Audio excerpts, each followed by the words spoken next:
بسم اللہ الرحمن الرحیم۔ السلام علیکم، میں ہوں محمد عثمان اور آپ دیکھ رہے ہیں پروگرام حرف راز اور مقبول جان کے ساتھ۔ ناظرین، آج کی سب سے بڑی خبر،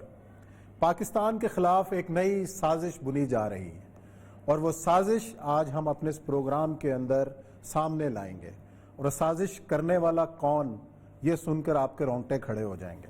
اس سازش میں شریک کیا گیا برطانیہ کے 40 اراکین پارلیمنٹ کو، اور پاکستان کے خلاف ایک رپورٹ تیار کی گئی، اور وہ رپورٹ تیار کرنے کا مقصد FATF میں پاکستان کے خلاف پابندیاں لگانا تھا۔ اور اس تمام تر سازش کے پیچھے ہمارا ازلی دشمن بھارت اور اس کے ہواری شامل ہیں، اور اس میں استعمال کون ہوا؟ ایک خاص کمیونٹی جس کا ہم ہر بار اپنے پروگراموں میں ذکر کرتے رہے کہ پاکستان کے خلاف ہر سازش میں یہی لوگ شریک کیوں ہیں۔ آج ہم اس سازش کو آشکار کریں گے تاکہ ہمارے قانون نافذ کرنے والے ادارے اور وہ افراد جو اقتدار رکھتے ہیں، جو اختیار رکھتے ہیں، وہ ہوش میں آئیں اور اس کا توڑ تلاش کریں۔ وہ ہے کیا، اس کو ہم بتاتے ہیں اپنے پہلے ہی۔ آج ہمارا سارا پروگرام اسی کے اوپر ہوگا، اور اوریہ صاحب سے شروع کرتے ہیں کہ وہ بتائیں کہ یہ رپورٹ کیا ہے جو آپ 2 دن سے آپ لے کے اپنے ہاتھ میں پھر رہے ہیں، اور آپ نے بڑے مقتدر حکام سے بھی بات کی ہے اس حوالے سے، اور ستم ظریفی یہ ہے کہ ہمارا دفتر خارجہ آنکھیں بند کر کے بیٹھا ہوا ہے۔ دیکھیں، یہ 22 جولائی کو یہ رپورٹ آئی ہے، اور اس رپورٹ کی بیسیکلی انویسٹیگیٹو رپورٹ ہے، یہ ایک انکوائری رپورٹ ہے جو کہ فائنل ہو چکی ہوئی، اور اس کے اوپر 44 MPs کے دستخط ہیں، اور یہ رپورٹ برطانیہ کے 44 MPs کے ممبر پارلیمنٹس کے دستخط ہیں، جن میں ہاؤس آف کامن بھی ہے اور ہاؤس آف لارڈز بھی ہے۔ یہ رپورٹ قادیانی کمیونٹی نے بنائی ہے، اور قادیانیوں نے باقاعدہ، اس رپورٹ کا ٹائٹل ہے سفوکیشن آف دا فیتھفل۔ وہ جو لوگ اپنے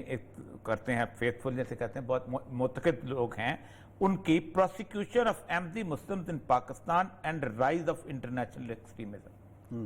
وہ کہتے ہیں، یہ رپورٹ کا ٹائٹل یہ ہے کہ جو انٹرنیشنل ایکسٹریمزم ہے، شدت پسندی ہے، وہ بیسیکلی پاکستان کی طرف سے ہو رہی ہے،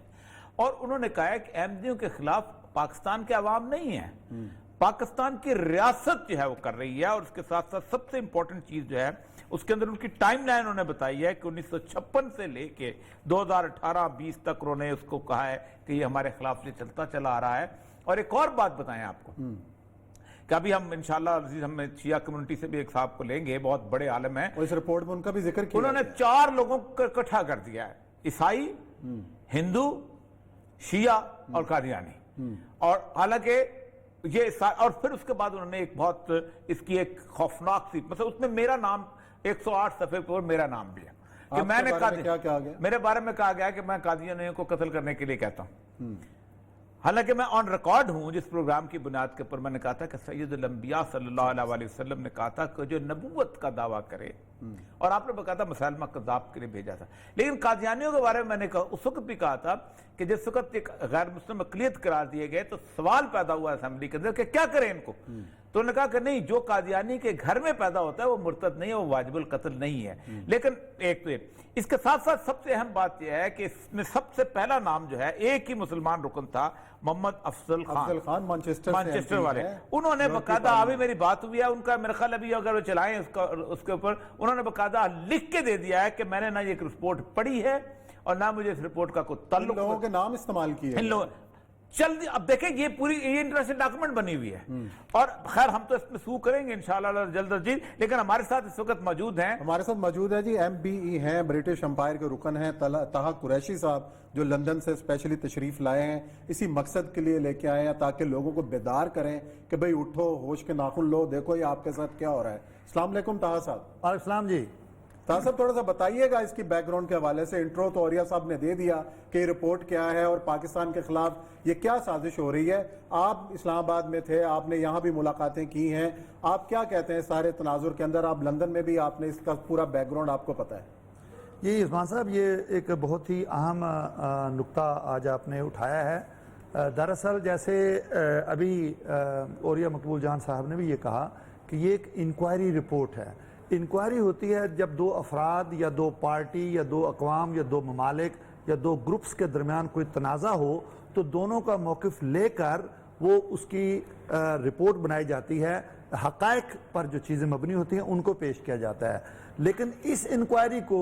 ٹوٹلی یہ ون سائیڈڈ رکھا گیا ہے. پاکستان کی حکومت، پاکستان کے وزارت خارجہ یا پاکستان کے ہائی کمیشن کا اس میں ایک بھی لفظ اس موقف اس میں شامل نہیں ہے. اس لیے یہ قانون کی روشنی میں جو ہمیں کچھ لائرز نے بتایا ہے کہ یہ رپورٹ، اس کی ویلیڈیٹی یہ نل اینڈ وائڈ ہے. ایک تو یہ بہت ہی اہم مسئلہ. دوسرا یہ ہے کہ یہ ایک آل party parliamentary group for Ahmadiyya کے لیے بنایا گیا ہے اور اس میں 44 کے قریب دونوں ہاؤسز، ہاؤس آف کامنز اور ہاؤس آف لارڈز کے ممبران نے اس رپورٹ کے اوپر دستخط کیے ہیں، یہ اس کو اون کیا ہے. لیکن یہ جیسا کہ بھی آپ نے بھی بتایا ہے کہ جو محمد افضل خان ایم پی ہیں اس وقت مانچسٹر میں برٹش پارلیمنٹ کے وہ رکن ہیں، تو انہوں نے اپنے آپ کو ڈس ایسوسیٹ کر لیا ہے اس رپورٹ سے. تو اس صورت میں یہ مزید اس کی ویلیڈیٹی نل اینڈ وائڈ ہوتی ہے اور اس کو میں کہوں گا کہ یہ اب ڈی لیجیٹیمائز ہو گئی رپورٹ، کیونکہ اس کی اب یہ ڈسکریڈٹ ہو چکی ہے. اچھا طاہر صاحب یہ بتائیے گا، یہ تو آپ نے بیک گراؤنڈ بتائی، اس کا مقصد کیا ہے کہ ایف اے ٹی ایف کے اوپر، پاکستان کے اوپر جو تلوار لٹک رہی ہے اس حوالے سے، اس حوالے سے بھی منورنگ کرنا ہے؟ دیکھیے جی، ایف اے ٹی ایف کا معاملہ تو آپ بخوبی سمجھتے ہیں کہ پاکستان اس وقت ایک بیرونی دباؤ میں ہے اس وقت، اور اس کو یہ جو پرسیکیوشن آف مائنورٹیز کے ساتھ ساتھ رائز آف انٹرنیشنل ایکسٹریمزم کو بھی کہا گیا ہے کہ یہ اسٹیٹ سپانسرڈ ہیں. State sponsored persecution and state sponsored rise of international extremism. گویا کہ ریاست پاکستان ایکسٹریمزم کو بڑھا رہی ہے، انٹرنیشنل ایکسٹریمزم کو بڑھا رہی ہے اور پرسیکیوشن ہو رہی ہے جس میں 4 اقلیتوں کے نام لیے گئے. حالانکہ یہ زیادہ جو رپورٹ ہے، یہ 90% سے زیادہ بھی یہ ریپرزینٹ کر رہی ہے قادیانیوں کو، اور حکومت کے ادارے وہاں پر یہ زور دیتے ہیں کہ قادیانیوں کو قادیانی مت کہا جائے. حالانکہ قادیانیوں کو ڈسٹنگوش کرنے کے لیے دوسرے جو احمدیوں کے گروپ ہیں، 13-14 کے قریب گروپ ہیں، کوئی لاہوری گروپ ہے، کوئی احمدی گروپ ہے، کوئی قادیانی گروپ ہے، تو اس ڈسٹنکشن کے لیے اس کو قادیانی گروپ کہا جاتا ہے. یہ ایک علیحدہ ڈیبیٹ ہے، کبھی پھر کسی وقت ہوگی. ہائی کورٹ کا فیصلہ بھی آ چکا ہے اس کے اوپر. جی جی، یہ تو دیکھیں قادیانی تو جو پارلیمنٹ کا جو ہمارے جو آئین میں جو تبدیلی آئی، جو کانسٹیٹیوشنل امینڈمنٹ ہوئی ہے، اس میں باقاعدہ قادیانی اور لاہوری گروپ کا ذکر کیا گیا ہے. اس لیے مجھے اس چیز کی بالکل سمجھ نہیں آتی، وہاں ہم نے اس کو چیلنج بھی کیا ہے کہ حکومتی اداروں کو یہ کون سا شوق پڑا ہوا ہے کہ احمدیوں کو مسلمانوں کے اوپر احمدی مسلم کے طور پر مسلط کیا جائے، اور یہ ادارے اس پر بہت زیادہ زور دے رہے ہیں. اچھا طاق بھائی صاحب، اس میں جو کمال کی بات دیکھیں کہ اس میں جو خیر پرانی باتیں تو چھوڑ دیں، 1986 تک جو ہے انہوں نے 2015 میں جو نیشنل ایکشن پلان جو کہ خالصتاً وزیرستان اور اس کو اپنے خلاف بتایا کہ ہمارے خلاف استعمال ہوا ہے. حالانکہ ایک قادیانی بھی نیشنل ایکشن پلان کے تحت کبھی گرفتار کیا اور اس سے پوچھنے کو نہیں گیا. یہ صرف اور صرف اس کو ایکسٹریمزم اور ٹیررزم کی لائن دکھانے کے لیے تھا، لوگوں کی ڈائیورشن، اٹینشن کو ڈائیورشن کرنے کے لیے تھا، ان کو ٹریپ کرنے کے لیے ایکسٹریمزم اور ٹیررزم اور نیکٹا اور ایکشن پلان کو اس میں جوڑا گیا ہے. وگرنہ یہ ساری کی ساری رپورٹ جو نظر آتا ہے اس میں زیادہ یہ کہا گیا ہے کہ پاکستان کے اوپر یہ دباؤ ڈالا جائے کہ احمدیوں کو تبلیغ کی اجازت ہو، احمدیوں کے ادارے ان کو واپس کیے جائیں، اور احمدیوں کو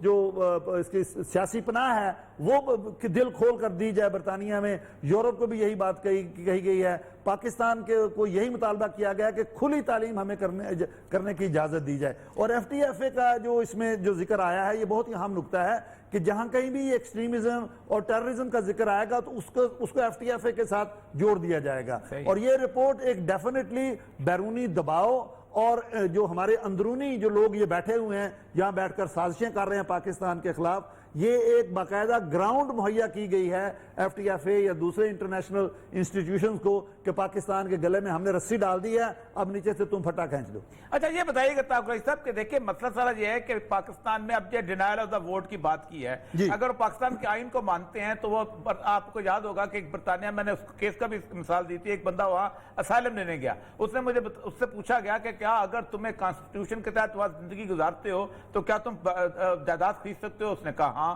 ملازمت کر سکتے ہو؟ اس نے کہا ہاں. اس نے کہا کہ آپ نوکری کر سکتے ہو، شادی کر سکتے ہو؟ اس نے کہا ہاں. ووٹ دے سکتے ہو؟ ہاں. آج مجھے یہ سمجھ نہیں آتی کہ اس کے اندر یہ